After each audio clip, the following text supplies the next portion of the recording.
Hey guys, how we doing? I finally got to get some work done back on the VW bus. My parts came in and the hectic weekend is over, so I'm back at it and trying to get a front end back under it. But first of all, we got some mighty whiteys. I got them on all four and stuck them on the back just kind of see how they go with the bus. And I do like them. Let's see if I can get back far enough. Kind of show you what we got going on. I kind of wish that the maybe the rims were red instead of a. There we go. Kind of wish that the maybe the rims were red. It might make them pop a little bit more in the body, but we'll see as time goes on. They are just those porta walls, and they just go on between the tire and the like that. So we'll see how they go down the road, see if they flap. But I've put them on other stuff before and they've actually worked pretty good. So the bus. The things that I was working on was getting rid of some play in the front end. And I just got done getting this side back together. And I did new king and link pins. And the way it works is the king pin is the long pin that goes through it. And the link pins are these ones. And they were the predecessor to ball joints. A lot of the big trucks still use them, but they only allow movement in one direction, where like a ball joint allows you to go all the way around. So it makes like 4 pivot points instead of 2. And they have play in them. And what was happening was when you would hit the brakes, it drives down the road okay, but when you would hit the brakes, any play that was in the system, it would make this brake drum, assembly move, and then when that would happen, your alignment would go off, so the thing would kind of go wander wherever it wanted to go. So I thought it was just the kingpin, which is the long one going through. I've never done one of these before, but when I took it apart, the top one had a blown bearing pretty bad.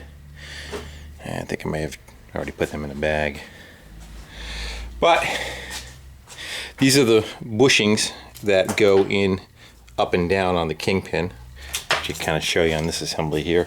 Here's the one from the other side, and kingpin is the one that goes through this way, and as I said, the link pins are these that were going this way. Now they're already hollowed out, but there is a bushing right there, and then there's another bushing right there, and if they don't get greased very periodically over time, they egg out and get played. So they were cheap. They were like $4 a piece. But what it is, it's you're supposed to be able to ream it afterwards and take off what you need. But I found when I did the first side that the pin part of it actually had some wear to it too. So the bushing actually ended up fitting right onto the pin, and it was fine. I didn't have to do any reaming to it at all. And the other side was actually still tight. Is that it? So I don't think I ended up replacing the pin, the bushing on the top side of the other one. I just put it all back together and cleaned it up. But they have like a long reamer that's supposed to go through there, and you're supposed to ream them both at the same time, adjustable reamer. I don't have that, so what I'm going to do is I'll turn this down on the lathe on the inside to the correct dimension of that. To get it apart, I tried hammering them, beating on them, and heating them and everything else to get this whole stack apart. It was just like one pinch bolt. It goes right there. Right there. That kind of holds it together. But this whole assembly was pressed down together. And to get it to go pop apart, there's no easy feat. So I ended up making these kind of couple of jack screws and then 2 big thick pieces of solid pipe. And right now they have a load on them. I'm going to start cranking them up more and more and get this one to pop apart so I can rebuild it. So that's where we are with that. Then afterwards, I'm just going to do the old string alignment, get it as close as possible. It has, I replaced some other pieces on the front end too while I was at it. I figure I'll do it all at one time. But turn the light on you. There we go. So it goes, that's your steering box, your steering arm, and then there's this center rod, drag link I think it's called, goes all the way back to this pivot, and then this pivot has the 2 tie rods that come off of it for the wheels. This is what I rebuilt last time. The bushings were shot in this. They had a lot of play in it. I got rid of about half of it. While I was at it, I ordered a new drag link. It was fairly cheap. I think it was $50, which basically has 2 tie rod ends on it. So, and I killed the boot trying to take the other one apart. So I put a new tie rod on that side. On this side I was able to get it apart without damage in it. So that one will be used over. The way they have this set up is this tie rod is fixed. You can't adjust it. That tie rod's adjustable. So you adjust both sides from that one side. And then the drag link is adjustable, and that's how you adjust the steering box to get the steering wheel facing straight. So after I get it all together, that's what I'm gonna go do, and go get a new front redneck alignment. That's where the pins are. For alignment for the camber, going this way, each pin has like 8 shims on it, and you adjust the shims from one side to the other, and from one side to the other. You actually, you just measure with straight edge coming off, whatever this gap is, usually around 7 millimeters. And then in the book, it tells you how many shims to put on each one to get the whole spindle assembly straight. Once you do it, it's actually not too bad, but it's just like anything. You know, the first time you're doing it, you're just getting yourself a little bit of an education. So, and other stuff I did while I was waiting on those parts. I'll crawl our way to the back here. Is I got my heater boxes set up. Kind of see what these guys look like. See, what there is just a lever. That lever with the spring return gets pulled with a cable, and those cables run all the way forward. Of course, the cable that goes up the channel of the bus was all rotted and seized in there, and part of it was jammed in the back section here. If you see this piece right here is a piece of actual brake line that I just I cut the old line out and then put that in there and welded it in place, and I opened up the back end and just kind of hammered it over the other line. And I took a long emergency brake cable and I put it on a drill, and I ran it in about 4 feet from this side and 4 feet from the front, and kept blowing it out till I got all the crap out of the tube. It took forever. And this side, the same thing. I didn't have to remove the tube. I was able to get it cleared out, but just one part of it that I wasn't able to get fat enough. If you look, they're supposed to have like this on the end of the cable, this this fatter kind of stud is on it. Show you on that one, you can see it right there. This guy right here, how it gets fatter. So on this one, I actually had to cut it off, and that's the only way I can get it to feed through. And then I put a piece of welding rod with it, so to take up for the space, and crank down on it again. So that gives me my heat, so I can turn it on and off from the front. That, again, it took forever just to try to drill those tubes out in front, back, blowing the cables through, pulling them back out until I finally got it.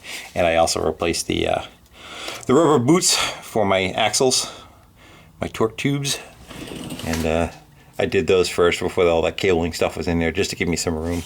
You can actually slide it down here, assemble it here, and then slide it up and put the clamps on it. So that's what I did.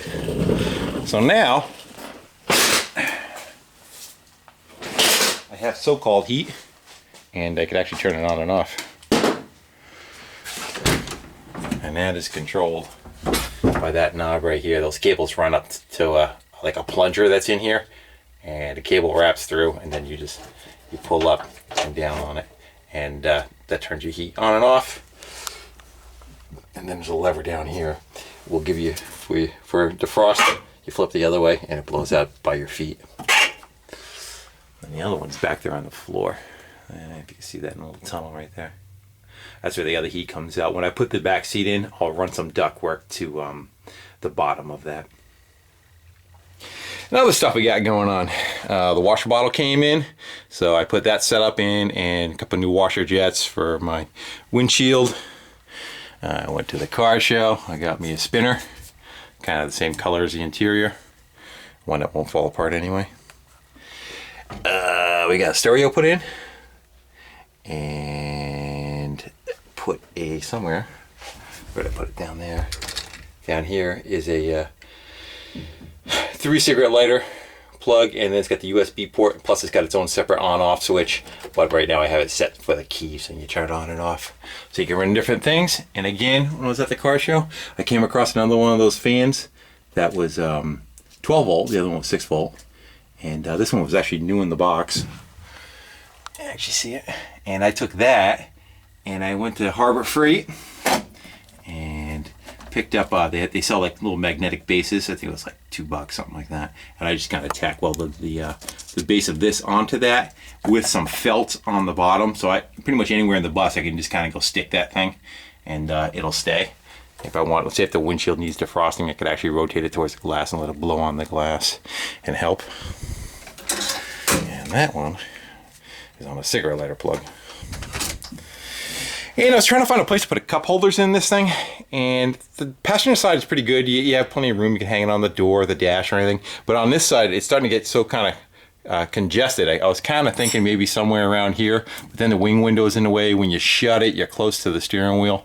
So what I actually ended up doing was just taking some leather, making a couple of circles, and set them right on the floor. So that's it. And then you figure if someone getting, when nothing's in there, I mean, your feet hit them or something, you're not going to hurt them. So that's the cup holders. All right. So that's where I am with the bus. Hopefully I will have that thing done and out of here tonight. That should be nice. And what else can we do an update on? The Porsche motor. I ended up pulling the rest of the tins off, just kind of make it small, and I stuck it in the engine stand. The other stuff I used, I think was the first time I was using, what the hell did I put in there? Mystery oil, I think it was the first thing I tried. And I really didn't do too much. But now, again, I worked with them, trying to bang them loose. I got them to kind of move around a little bit. They probably just, both of them moved probably about a 1/16 of an inch, the pistons down, but they're still pretty much seized. So now what's been soaking in here is the gallon bucket where you buy the brake clean, you soak your carburetors in it. So that's what I poured in each one of these. I figured that might break up carbon a little bit better. So we're just gonna let that soak and soak so I get another chance to go and play with that. Thanks to everybody who kind of gave me information in connection with who to go call and who to go look into. But I just don't want to start contacting those people till I get these cylinders off and make sure that the bottom end is okay. If the bottom end is not okay, I'm not going to pursue this motor any further. It's just too expensive. But I have a good feeling that the bottom end is fine, because it already does turn just a little bit. So if it was locked up, it wouldn't turn at all. That's what's happening with that motor. What else? Anything else? I can show you those pins. That's the old ones taken out. You can't see, got needle bearings on them, and here's the new ones. They got like a little cage. And if you see, there's that stack of washers right there. That stack of washers. You got one. And that you got the other. You got dust covers and everything that go on them. But those shims that you put on one side or the other, and you could allow that spindle to turn left and right for the camber adjustment. And that's how you go about doing it. You put a straight edge on the two arms that are left, and you run a straight edge up, and you measure the distance in between the upper one. We'll have anywhere between, you're supposed to have anywhere between 5.5 and 8.5 on the scale, and it just tells you what shims to put in what location. It's not like you have to hang an alignment machine on it or anything. If you don't fall within those windows, they say probably one of your trailing arms is bent. This side worked out so far so good. I think I was at an 8 on that. So that's the shims that are set up for that one. And we'll find out in a little bit. What I ended up doing was I took, I think this guy, because they give it to you in millimeters. So what you kind of do is you go from that one to that one, and you can see a gap that's in there. What I did was I took a caliper, and I measured that distance that was in between, and then I just took a my metric wrenches, and whatever metric wrench fit over the caliper was the size that I went with. So again, the other side was 8mm. And we'll find out what this side is. It kind of looks about the same. Let's see. Yeah, that's around 7 or 8 again also. So, doesn't look like it's out of whack. I think it'll be fine after we get it back together. And just bleed the brakes.